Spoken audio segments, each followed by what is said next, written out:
says just stop overthinking, because if it were that easy, I think we would all stop. Overthinking isn't just a habit or something we do for fun. It's usually a protective mechanism to try and help us get some type of control or understanding of the situation. So today I want to talk about 3 key things. Number 1, why we overthink. Number 2, why fighting it actually makes it worse. And number 3, what are we doing in 2026 to battle overthinking?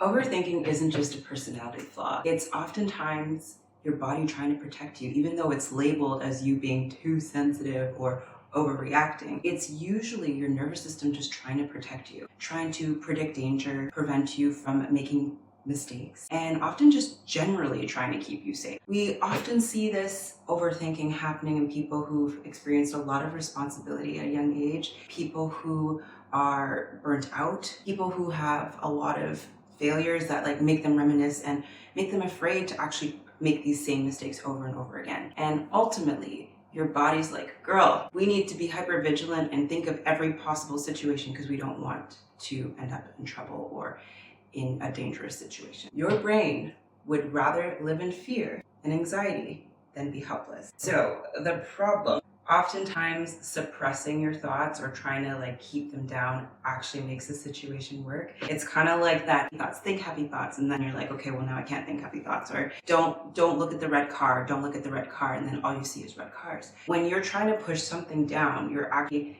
inadvertently putting more tension on it and bringing it up. So when you're fighting your ideas, you're often creating this tug and pull within your system, and you're creating these more loops in your mind. Rather than closing a loop, you're continuing loops to keep going over and over and over again. And that is usually not helpful. And once again, we see these type of loops and these type of tug of war patterns with people who have been in situations where they have very high standards, they're perfectionists, they might be overwhelmed, feel like they have a lot of responsibility, family or work. So this is stuff that happens on a day-to-day. And I feel like we've all probably had moments of overthinking. So for some, you're like, duh, we all overthink, which I get.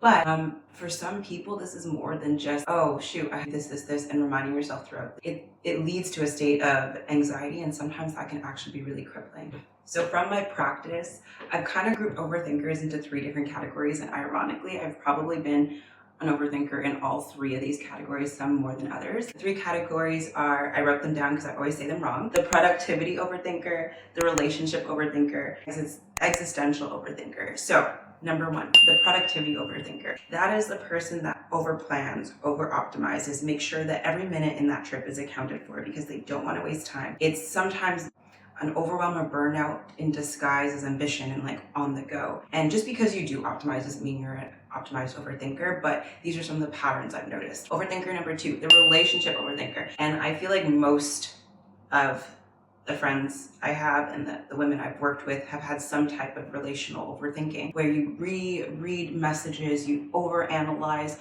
what was said, you're constantly thinking about, what if I had said this, how would the outcome have been? Where you find yourself in this loop, this never-ending loop of replaying the scenario to make sense of it. You end up having low empathy for yourself, and you tend to not have the boundaries necessary for you to thrive in certain situations. And the third one is the existential overthinker, is someone who's constantly contemplating life and how you should show up in life, and not from a healthy, grounded place, from a place of fear and doom and overwhelm. Am I on the right path? Is it going to work out for me? Am I going to be okay? And we all have thoughts about this, but when it takes over your life and you can't close the loop and you can't find moments of groundedness and peace within those spaces, it can become extremely debilitating. So for every overthinking type, there is a type of tool. And to make things short, I've just come up with a few steps that I think will be really helpful. And the first one is a question. Name the function. You're going to ask yourself a question like, what is this trying to protect me from? What is this looping thought trying to protect me from? What am I afraid of happening if I let myself release this train of thought? What am I afraid will be the result?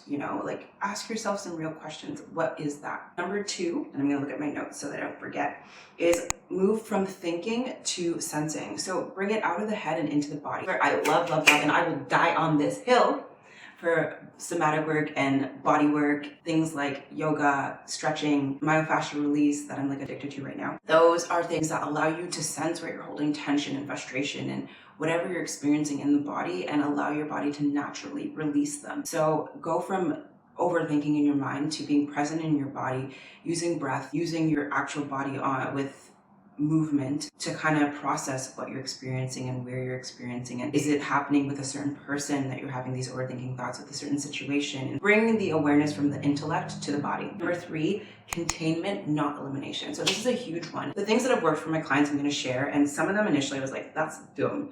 Like, not that my clients were dumb, but like when I thought of the idea or when I was like, don't know. One of the first ones is schedule time to overthink. And for me, when I first heard that a few years ago, I didn't get it. I'm like, I'm not going to put like 10 p.m. time to overthink. It seemed kind of silly to me. But what I'm learning is that actually the premise of it is to take time to meaningfully reflect on what you're experiencing. So for me, when I think about taking time to overthink, it doesn't make sense for me. But then if I think of taking time to meditate, then it makes sense. So whatever you want to call it, schedule time where you're dedicating yourself to sitting with the thought process and the emotions that are coming up for you, the things that are troubling you. And the key to that is not just like dwelling in it, but learning to witness it and not trying to control it. But once again, that's a topic for another video. Part B to this is write it out instead of letting it loop in your mind. I love this, and I will die on the hill for sure. I think it's a cathartic experience to allow your body, the physical motion of writing something out when you're experiencing stress or overwhelm is super healing. It's super helpful for me. And I know it's not everybody's cup of tea. For some of my clients, they love to voice note.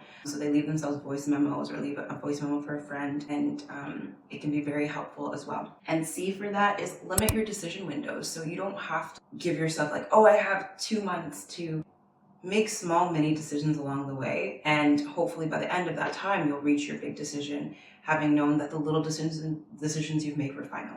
Okay, so that works really well for some people. And like I said, all of these tips I'm giving is not going to be the answer for anybody, but it's for you to explore and try different things and see what works for you, because that's the only way you'll know how to do what's best for you is trial and error. And like, I'm a big advocate of trial and error. And tool number 4 is regulation. The biggest thing, even if you're going through all of this, to regulate and then problem solve. So all the little steps we're doing, asking ourselves questions, feeling into the body, putting it out of our mind and on paper, these things are to help us regulate. And then once we've regulated ourselves, we're not in an overstimulated state, then we can try and problem solve. Trying to problem solve when you're feeling anxious and overwhelmed is not going to be helpful, and it's not going to get you to where you want it. So all the tools together come to tool number 4, which is regulate and then problem solve. You don't just stop overthinking. You become safer. You learn how to create safety in your body. And whenever the stuff comes up, your body can metabolize that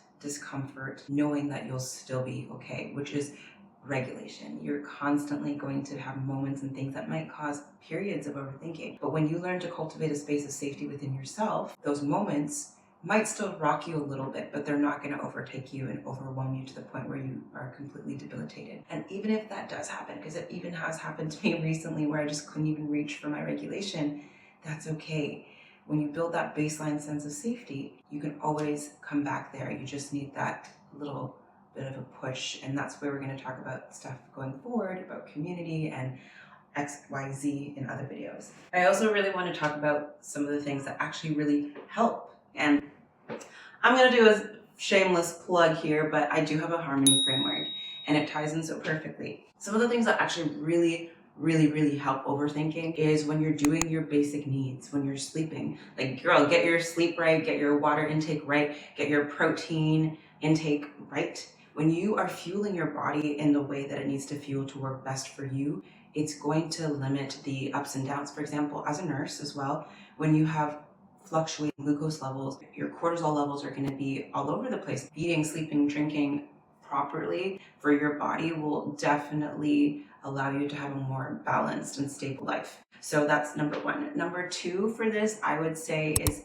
openness to uncertainty. And this is a big one. This is honestly the one that I've struggled with the most personally, is to have a level of openness to uncertainty in certain situations. Some things I'm like, I don't care. Other things I'm like, what do you mean I have to like not know and just like navigate it? That's crazy. But I'm learning to have a level of openness to not knowing and to see the wonder and the excitement in being unsure and just watching the process unfold. And for people who are coming from a faith background. We are told to have faith, but sometimes it starts to lose the meaning when you're constantly saying it without implementing it. So openness to uncertainty is a huge one. Nurturing yourself. So when I talk about nurture in my framework, I'm often talking about like community. It's really great to nurture yourself with like the self-care and stuff like that. But one element that is becoming more and more important in our society is your community, or who's nurturing you. Who can you go to be nurtured by? And I feel a lot of the people I work with are the nurturers. They're the ones who care for others. They're the ones who give. They're the ones who are the mothers, the daughters that are caregivers. They're the ones who are doing the things. But like, who's your community? Who's your go-to? And if you don't have a go-to community, how are you getting that sense of social network? That's really important. So I would really consider looking at those things. Those would be some of the biggest things, like your basics, your eat, your food, your rest, your water intake, being open to uncertainty. Overthinking fades when your system becomes regulated, not when you become perfect or you do things right. So my lovely ladies, to sum things up, overthinking is not your enemy. It's just an outdated survival tactic that's been used so often that it's your go-to. And the goal is to befriend yourself, to find kindness in yourself, to learn what kind of regulation tools and techniques help you get from this overstimulated place when you're obsessing or stressed about something, being able to be so grounded or regulated that you can actually problem solve from a place that is stable rather than trying to loop through a situation that you can't find a solution to because you're so overwhelmed. So I leave you with one question. What is your overthinking trying to protect you from in this season in your life? I would love you to do a little bit of an inventory and leave me a comment if you feel free to. If you feel open and willing to, I will definitely read them, and I hope to see you soon.